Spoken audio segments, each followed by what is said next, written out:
At the Kujitschgulia Gardens, and look at this. We have an eggplant. I'm not sure if you can see it. I've got so much glare from the sun. But yeah, that's an eggplant from an eggplant. So I guess maybe that's just the egg of the eggplant. Anyhow, so there's first proof that we actually are growing what we think we're growing for this particular plant. And there's some other neat stories unfolding. I've been watching this for a bit. So this leaf, by now, hopefully you recognize, especially with that velvety sheen on top, super soft. It's called velvet leaf. But also over here, this is the morning glory vine, and we've had that everywhere. I basically monitor these tomato plants and surgically remove morning glories from them because it climbs. I'm really curious to see what happens here because with velvet leaf, it's known to inhibit the growth of various plants. And so now you've got kind of this, for sure, non-native invasive species, which is the velvet leaf.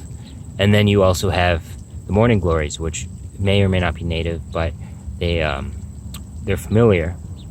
And their means of competition is basically to choke off the other plant, climb up it, use it as infrastructure for its own benefit. So that's something that's interesting. And here we go. Got one right here that I gotta pull out soon because it's gonna go all the way up to the tomato. But that's what's going on. So, all right, pausing. Also, gardening like Michael Jackson. I only have one glove, so we're without that. But anyways, yeah, as you saw, this was climbing up, and it was also trying to link up with the rest of this tomato plant at the base. And so we're pulling that out so that it doesn't choke.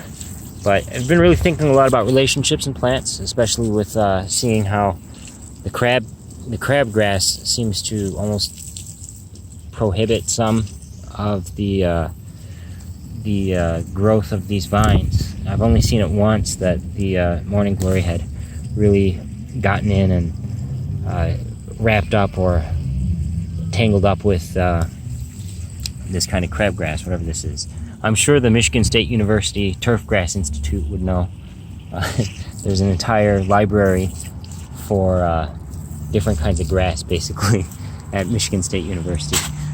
A friend from middle school, she works there. Anyways, so here we are, pulling out some more of this morning glory vine, which is very aggressive. People say it's invasive, which it is. It just gets in everywhere.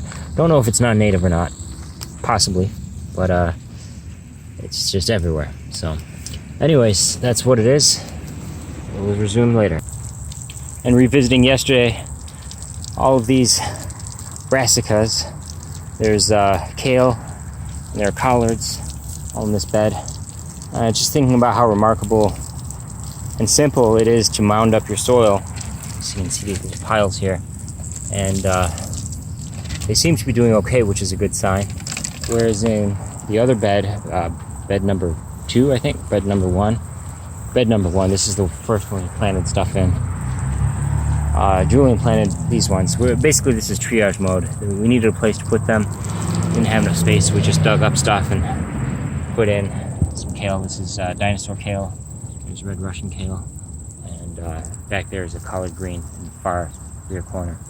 Here, we didn't pile it up because, well, we've already got an established bed, but you know, it's an interesting method, and I think I favor doing so for most of the plants because you can conserve soil that way, which is really, the more you speak with naturalists and especially farmers, soil is so valuable and precious.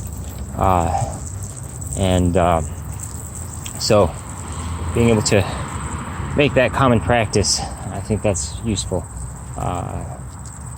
The red sunflower is in full splendor. You can see what it looks like, whereas our mammoth sunflower is still seeding, barely seeding. You can see a lot of the flower heads are still there, but the petals are gone now. So that's a nice contrast. And you know, it's amazing because as soon as we pulled out all of the thorn apples, these sunflowers started growing a lot more, and you can see the bud development on a lot of them. Plus, we're kind of at that time in the timeline for them to bloom. And this one really just became a superstar real quickly, so very nice. Julian added some special fish meal to a lot of our plants here because we suspect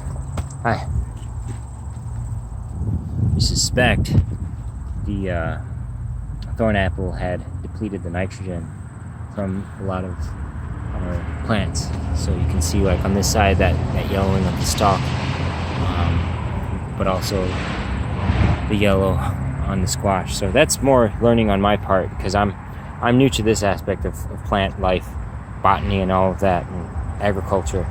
This is what the fish meal looks like, by the way, at the base of some squash. I'm more looking at the patterns for ecological get along, like when these squash plants weren't feeling so happy, and turned out, realized it was the thorn apple, most likely. And the same thing with the sunflowers, that they were kind of holding back and stuck. So, all right. Yeah, and just because it looks so good, look at that pepper. Beautiful chili pepper. We've got some other ones coming in. These are more shaped like jalapenos, which I would guess that's who they are. And there's another red over here. Oh, that's a good looking one too. That's interesting that they ripen from the bottom first. So we've got more of these mystery plants with the reddish burn on red stems. I'm about to go to rehearsal, band rehearsal. Oh my goodness. Okay. We're gonna find out what these are. Moonflower, I think. They're very closely related to thorn apple, except there's no thorn on their stem, but they're definitely in the nightshade family too. So we're keeping nightshades because they will extract some lead in the soil, and so it's a remediation choice. And you'll see in the other patch way over here, this is classic everyday gardeners weedy nightshade. Like, they will just pull it out right away. But again, we're curious, and the research says that it's good at pulling out some heavy metals. So we're keeping it for now. It's looking pretty happy. And look at this wonderful. It's not sedum. I'm really drawing a blank on a lot of words here right now. Well, anyways, it's wonderful. Doing really well, and it's cool if you just move it around. So I did, and that means lettuce is starting to sprout up, and you can still see some basil. There's the basil, making way for the basil. And yeah, my goodness, it's rich in magnesium, and I'm forgetting who you are now. I've mentioned it before. My memory is not doing so good right now. Anyways, so that's what it is. We're spending some time in the garden with this